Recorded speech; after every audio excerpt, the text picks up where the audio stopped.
What is an annuity? I get that all the time. An annuity is it's an investment vehicle that's used for people to put money into so that at some point in the future they can get money out. It's typically seen as more of a long-term vehicle.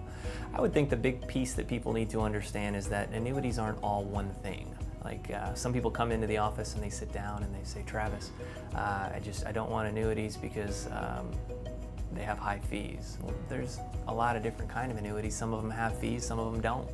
So I would say that if you needed a brief understanding in annuities, I would start like this. There is a spectrum. There is a risky side and there is a safe side. On the risky side, we call those variable annuities. The underlying investment underneath is just basically you own mutual funds and you pay extra cost for those mutual funds in exchange for some form of a benefit. And those benefits change from carrier to carrier. But if the underlying investments are mutual funds, it goes up, it goes down, it goes sideways. So that has its own structure. On the other end of the spectrum, we have the conservative side. Now those they're called fixed annuities. They operate a lot like a CD. So there's a fixed rate of years that you're going to be there, and there's a fixed rate of interest that they're going to pay you over that time.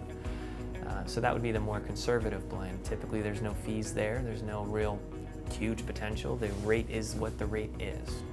Now, I would say the most common and popular version is the one in the middle. So if the risk is over here and the conservative is here, then there's this thing in the middle they call an equity indexed annuity. Some people call them hybrid annuities, some people call them all sorts of fun things.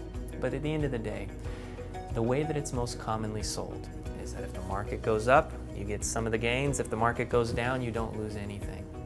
Now, the one piece of advice I would give to you with annuities is you need to understand what that very, very vague word sum means. If the market's up 30, is 29% sum? Understand not all annuities are the same. They all have different rules, different guidelines, and they're to be used in different areas.